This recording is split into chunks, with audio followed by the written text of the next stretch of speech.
6장 보시면요. 12절에 그 무렵에 그분께서 기도하러 산으로 가사 밤새도록 하나님께 기도하시니라. 날이 밝음에 그분께서 자기 제자들을 부르사 그들 중에 12를 택하시고 또한 그들에게 사도라는 이름을 주시니라. 이들은 곧 그분께서 베드로라는 이름도 주신 시몬과 그 형제 안드레와 야고보와 요한과 빌립과 바돌로메와 마테와 도마와 알페의 아들 야고보와 셀롯이라는 시몬과 야고보 형제 유다와 가룟 유다인데 그는 또한 배신자더라. 예, 오늘 이 말씀을 제가 읽으면서 12절이 그 무렵에 이제 기도하러 산으로 올라가서 밤새도록 기도하셨다는 말이 나옵니다. 우리 예수님은 하나님이신데 하늘에 계신 아버지 하나님께 기도를 하시는데 밤새도록 기도하셨다는 것은 굉장히 중요한 일을 앞두셨거나 간절히 기도해야 되면 어떤 것이 있지 않았겠는가 생각이 새삼 들어서 이 12절이 앞에 있는 1절부터 11절에 연결이 되는 건지 아니면 뒤에 13절부터 이후에 있는 그 제자를 택하는 것에 연결이 되는 건지 오늘 제가 리서치를 하고 생각을 해보면서 그 무렵에라는 말씀이 있는 것을 볼 때 앞에 이제 안식일에 병자를 고친 것과 관련해 가지고 이들이 어떻게 예수님을 죽일까 서로 논의하는 그것에 예수님께서 자신을 죽이려고 하는 자들에 관련해서 하나님께 간절히 기도하면서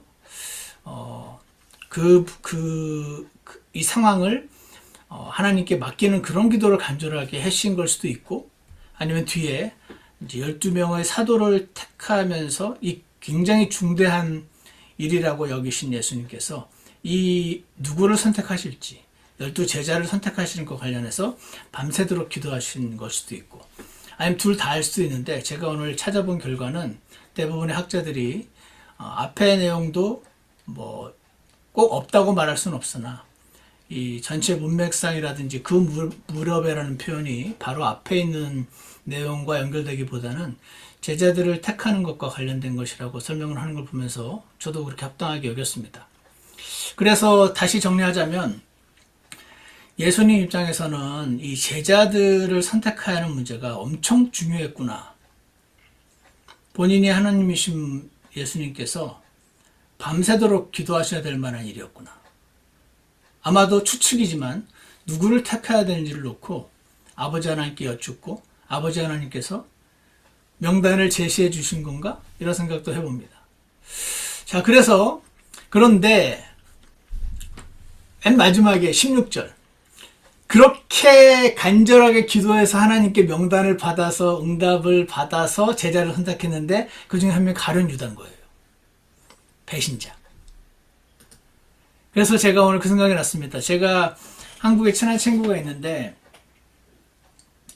이 친구가 유튜브 방송하는 그 친구인데 저는 잘 몰랐는데 이제 가끔 그 말을 하거든요. 가룟 유다가 예수님이 십자가에 죽기 위해서 필요했다면 가룟 유다는 예수님이 십자가 구속 사역을 완성하시기 위해서 희생당한 거 아니냐. 나 이런 하나님을 못 믿겠다. 이 친구가 어릴 때 거의 20년을 엄마 아버지도 그렇고 다 기독교인이고 동생도 그렇고 다 기독교인, 신실한 기독교인인데 본인도 그렇게 열심히 다녔었는데 이거 말고도 여러 가지가 있겠지만 예전에 저 만났을 때 제가 구원받자마자 그 다음날 찾아와가지고 네가 한국에서 태어났으니까 기독교를 믿었지. 네가 솔직히 태어난 나라를 선택한 것도 아니고 너랑 나랑 사우디아라비아에서 태어났으면 우리는 10중 8구 무슬림이었을 텐데 그러면 우리는 지옥 가고 너는 한국에서 태어났다는 이유로 천국 가냐. 기독교인이 돼가지고 이런 말을 하면서 네가 어제 받았다고 하는 구원은 가짜일 수 있다. 모든 죄를 다 용서받았다는 그 말은 오히려 사탄이 너를 속여서 안심하게 만들어서 지옥 보내려고 한 거다라고 저한테 이제 말을 하고 했을 때 저는 그때까지도 몰랐는데 얘가 생각을 되게 많이 하는 애네 이제 생각을 하고 하지만 그때 받은 구원이 너무 강력했으니까 제가 지식은 없지만 아니라고 하면서 막 설명했던 그런 기억이 있습니다. 어찌되었거나 보세요. 예수님이 엄청 기도를 하시고 12명을 선택했는데 그 중에 한 명이 유다였단 말입니다. 자, 그래서 제가 오늘 이 부분을 가지고 주님께 기도를 하면서 여러분이 이미 저에 대해서 알고 계시겠지만 제가 성경에 나타나는 하나님에 대해서 알게 된 사실이 여러 가지가 있지만 제가 모든 성경을 대할 때 기본값으로 전제를 가지고 대하는 그 전제가 몇 가지가 있습니다. 첫 번째는요, 예수님이 하나님이시다는 겁니다. 하나님은 전지하신 분이십니다. All knowing. 모르는 게 없으세요. 과거의 일, 현재의 일, 미래의 일 전부 다 아시는 분이시죠. 그러니까 베드로가 다 물기 전에 3번 부인할 걸 미리 아시고 얘기하셨잖아요. 그리고 바리새인들하고 성전세를 내야 되느니 말아야 되느니 싸움하실 때 저기 한 명한테 낚시하라고 거기서 처음 잡는 물고기 입을 벌리면 그 안에 한 세겔이 있을 거라면서 그걸로 성전세 내라고 그러신 걸 보면은 예수님은 하나님이시며 전지하신 분이신 거를 금방 알 수 있습니다. 여러분도 다 믿으실 거예요. 자, 여기 이게 전제예요.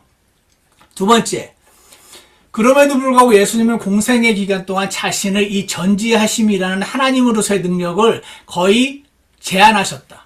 좀 전에 말씀드린 거에 몇 번의 예를 제외하고는 거의 안 쓰셨습니다. 안 쓰시고, 이건 제 추측이지만 안 쓰시고 사셔야 전지하심이 없는 저와 여러분과 같은 사람들이 어떻게 살아야 되는지 배울 수 있잖아요.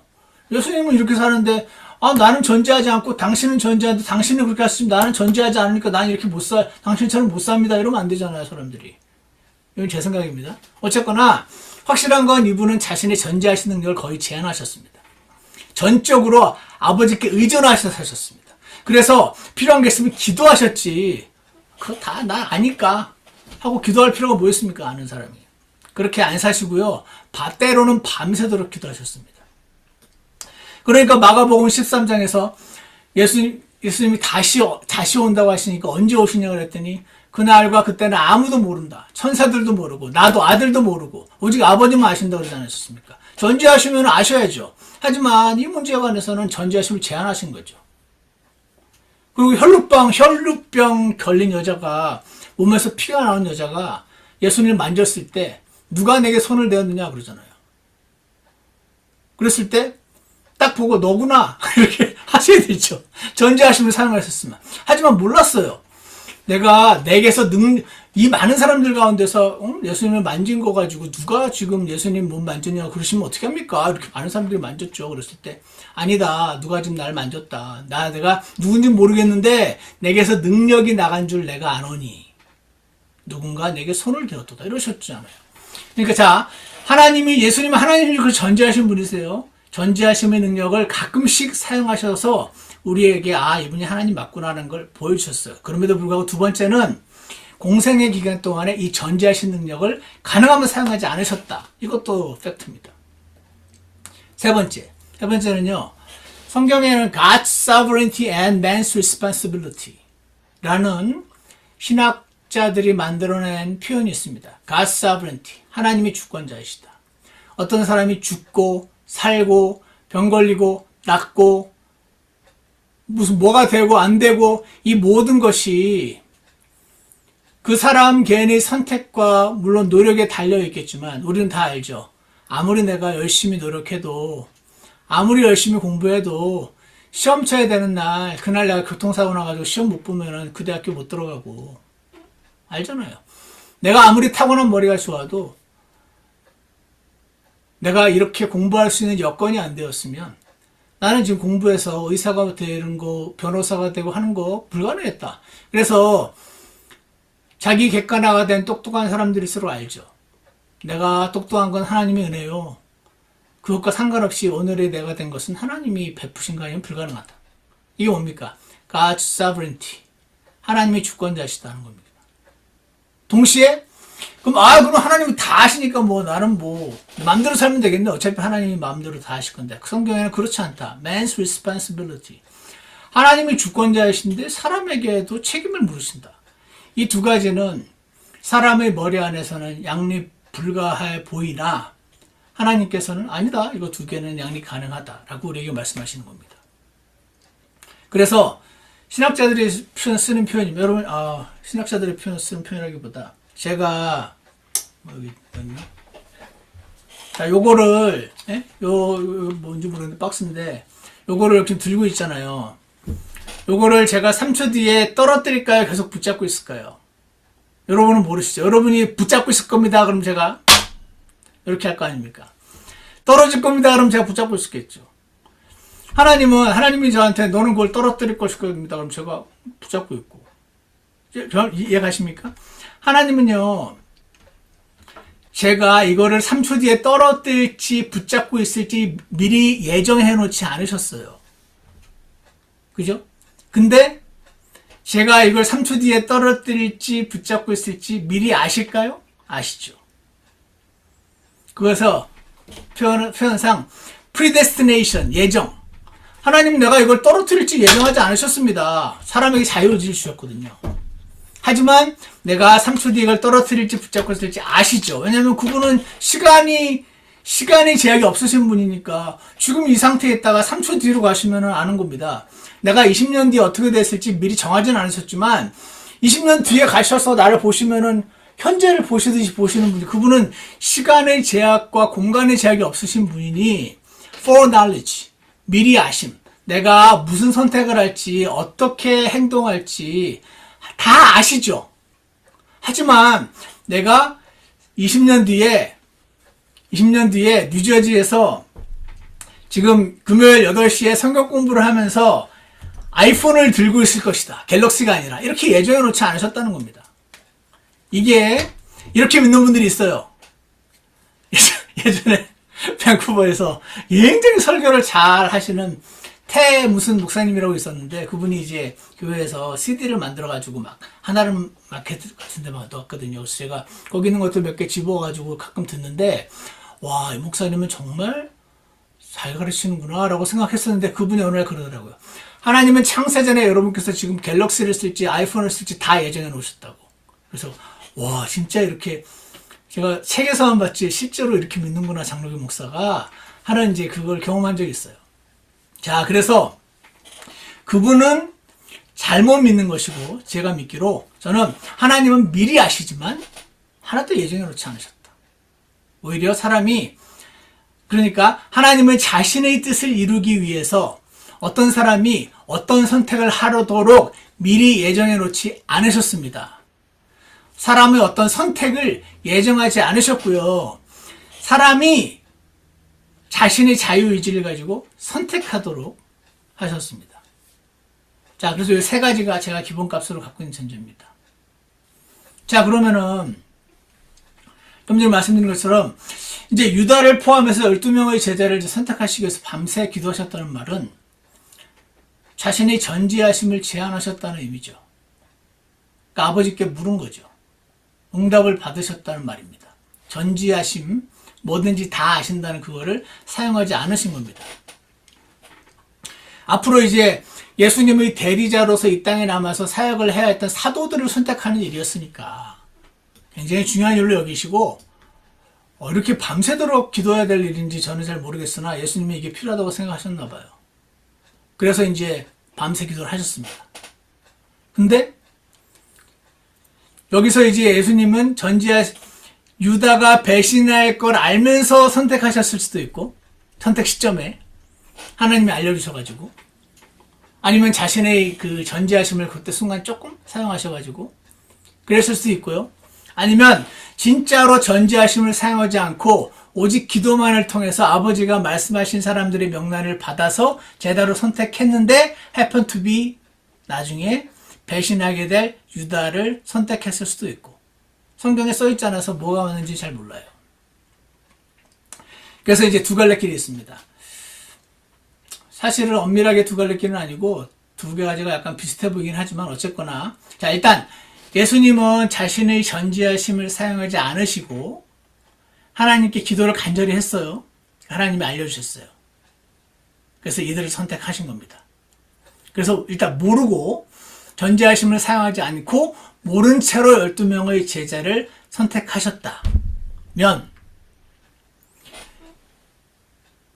우리가 여기서 알 수 있는 거는 뭐냐면, 우리처럼 택하신 겁니다. 하나님의 예수님은 전지하심을 갖고 있는 분인데 그걸 제한하셔서 안 사용하셔서 모르시는 거고, 우리는 없어. 그게 없잖아요. foreknowledge. 그러니까 우리는 몰라요. 지금 내가 내린 이 결정이 어떤 ripple effect, 나비 효과를 불러올지 우리는 모릅니다. 그냥 이게 이 순간 합당하다고 생각해서 모두가 선택합니다. 모두가 자신에게 유리하고 유익이 된다고 선택을 하는데 그 길이 죽음의 길이 될지 뭔지 모른단 말입니다. 예수님인데 그렇게 선택하셨어요, 지금. 만약에 전지하심을 제한하시고 아버지 하나님도 얘는 나중에 배신할 거야 이 말 안 하시고 선택하셨다고 쳤을 때, 그렇게 해서 이제 12명을 선택하셨으면 우리처럼 선택하신 거예요.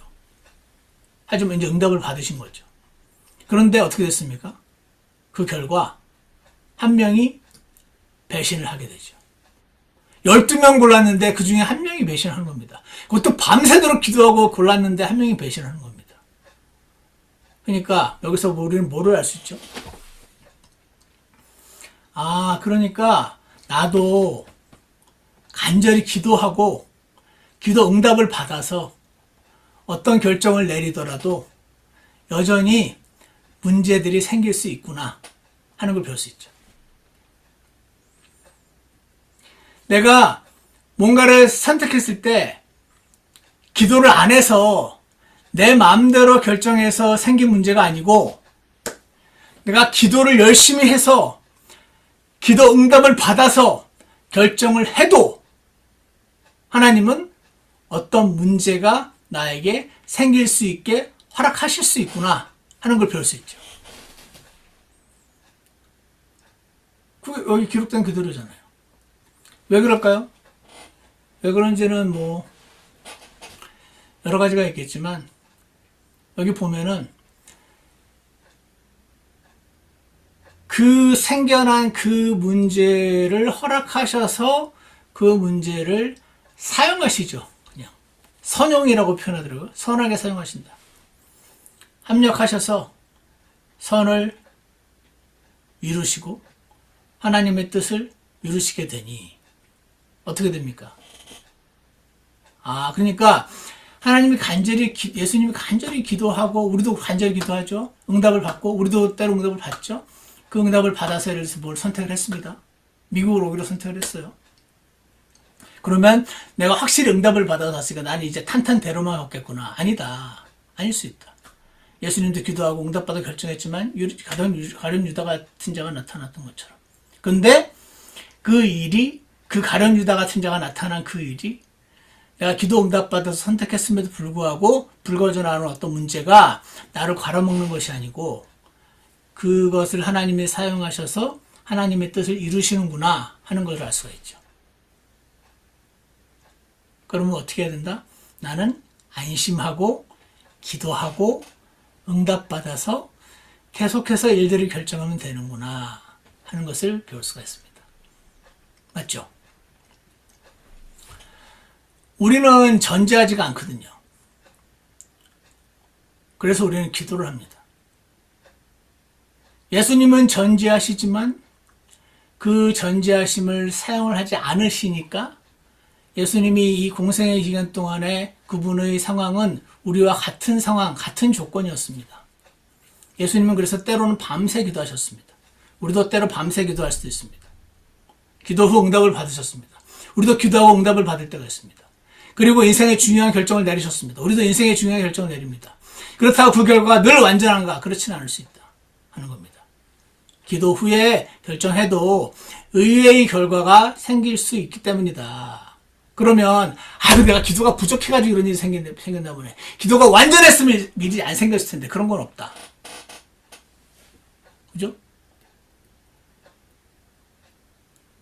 그러니까 왜냐하면 그 일을 사용하셔서 하나님의 선을 이루시기 때문에 그렇죠.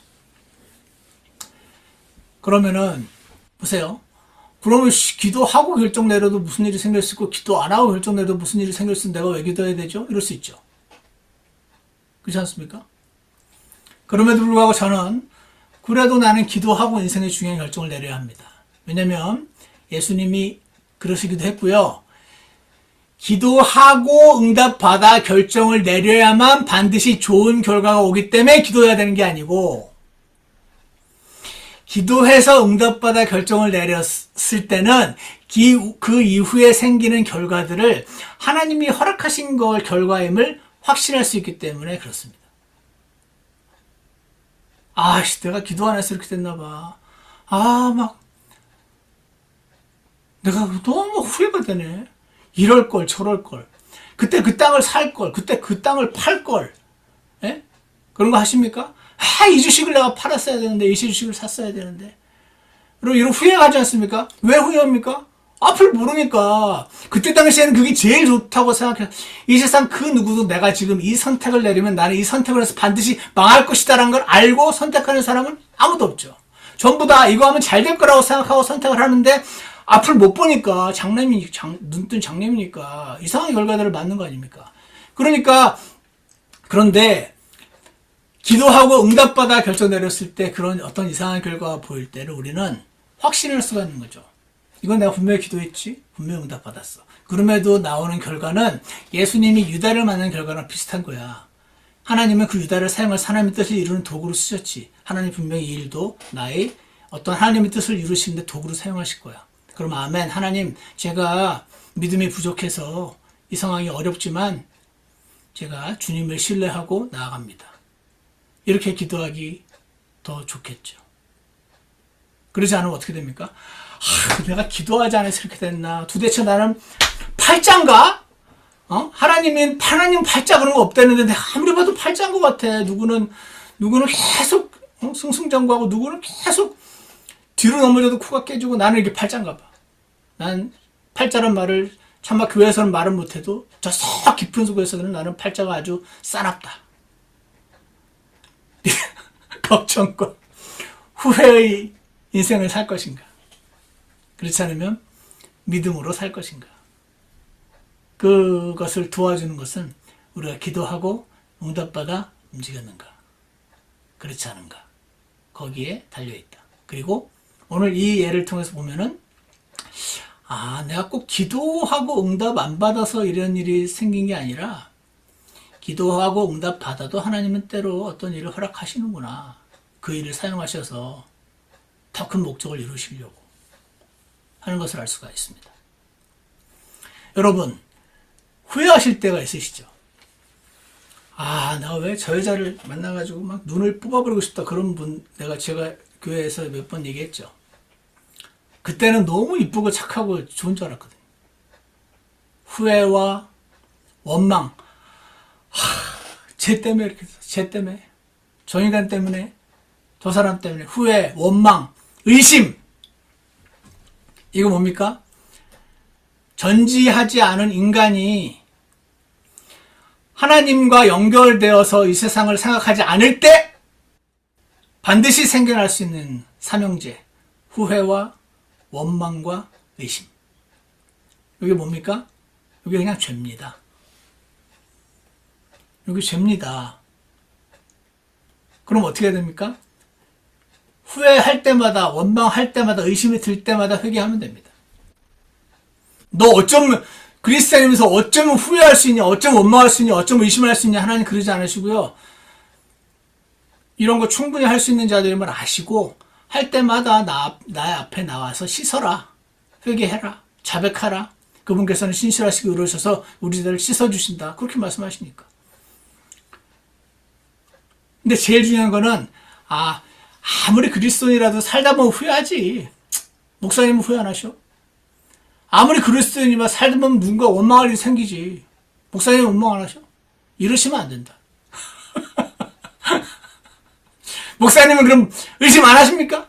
모든 걸 다 확신의 가운데 하십니까? 아니 본인도 그렇게 못하면서 나보고 하라 그럽니까? 이렇게만 안 하면 됩니다. 왜냐면 후회와 원망과 의심은 그냥 심플리 죄거든요. 할 때마다 회개하면 됩니다. 그리고요, 후회와 원망과 의심이 나의 이 감사와 기쁨을 그냥 쪽쪽 그 기운을 빨아내는 뭐라고 해야 되나, 이 암덩어리 같은 존재입니다. 암 걸리면 원래 그런다면서요. 막 다 에너지를 뺏어간다면서요.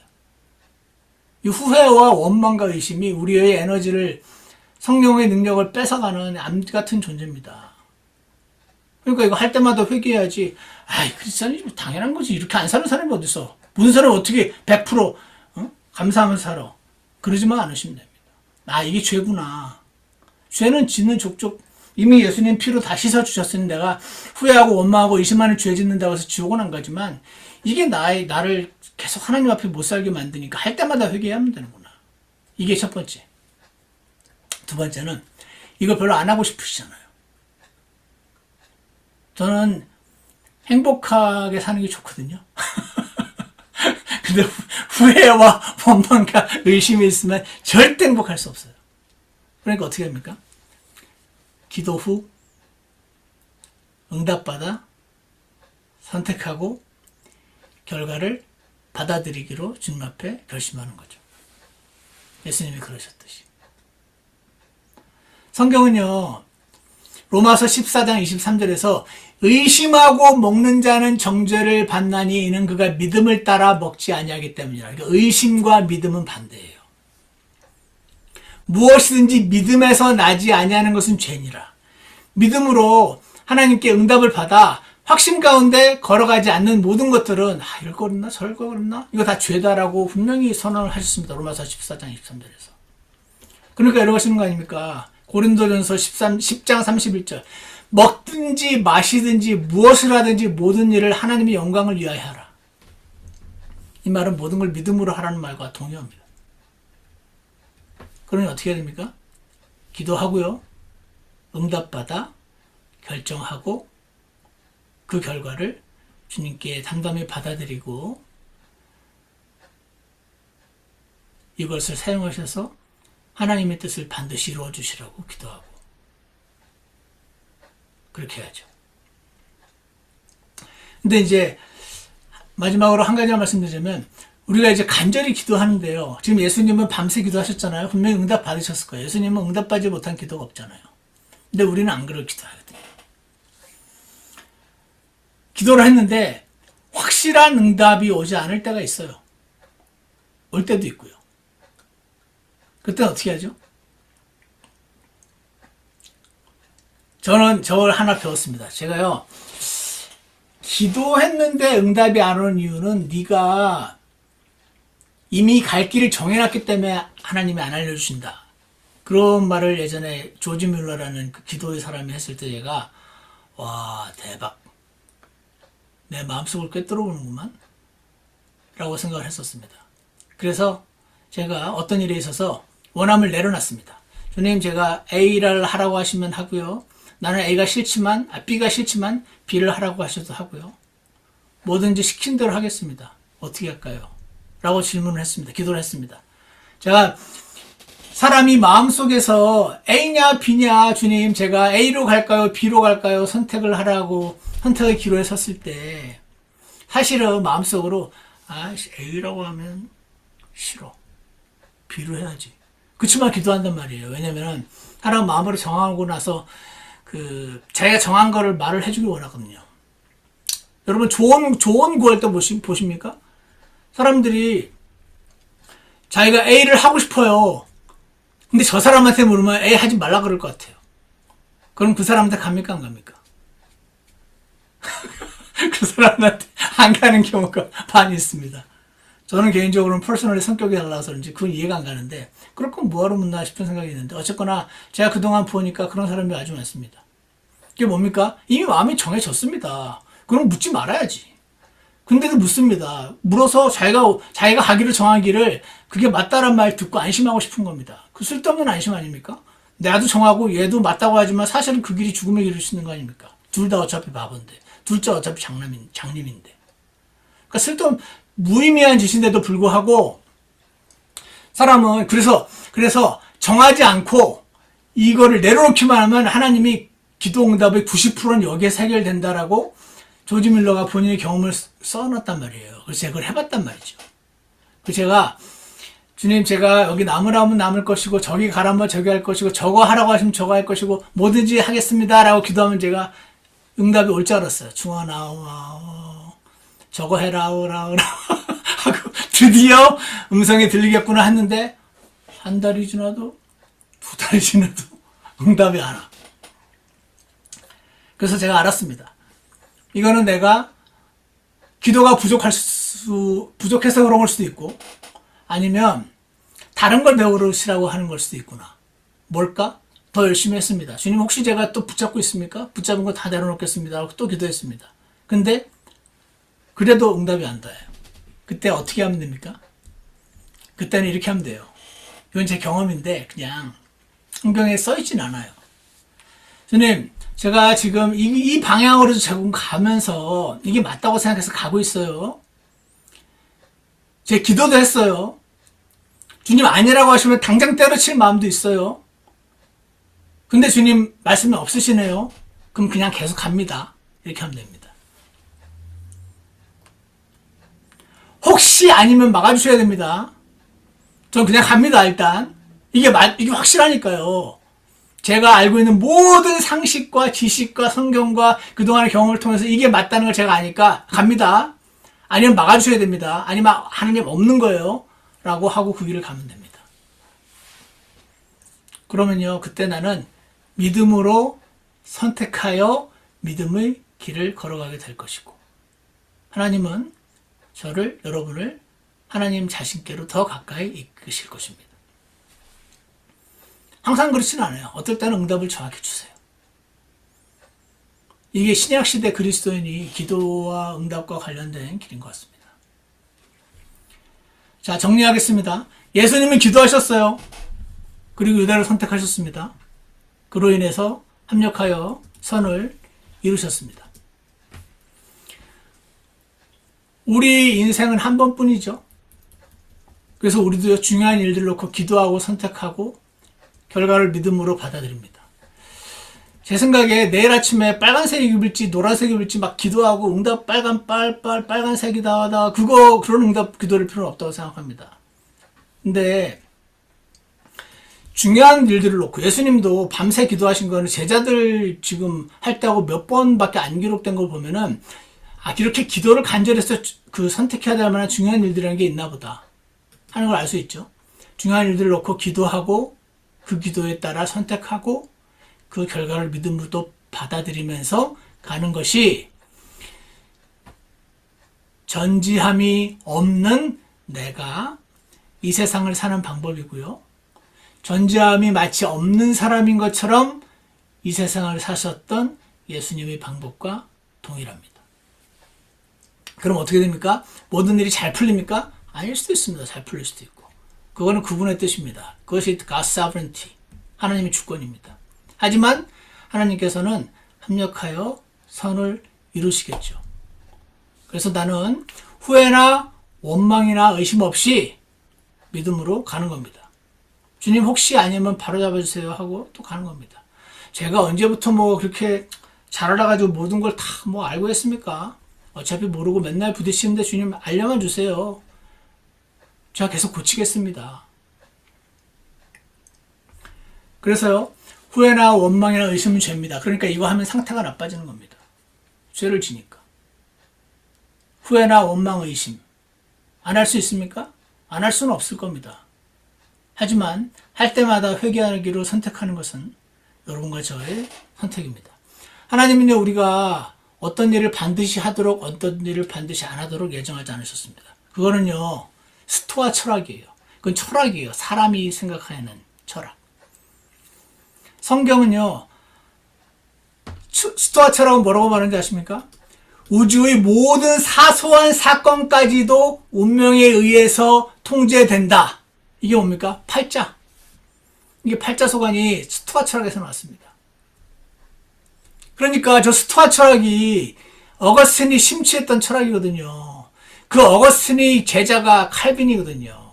그래서 칼빈의 예정론은 여기서 나온 거예요. 칼빈의 예정론은 저는 성경적인 가르침이라고 믿지 않고 스토아 철학과 마니키즘과 영지주의 세 가지 철학의 짬뽕이라고 믿습니다. 어찌되었거나 하나님께서는 우리에게 자유의지를 주셨고 여전히 주권자이십니다. 그래서 우리는 기도하고 응답받아 믿음으로 길을 가는 자들이 되게 하시고 그 이후 발생하는 모든 일들을 합력하셔서 선을 이루셔서 우리로 하여금 원망과 후회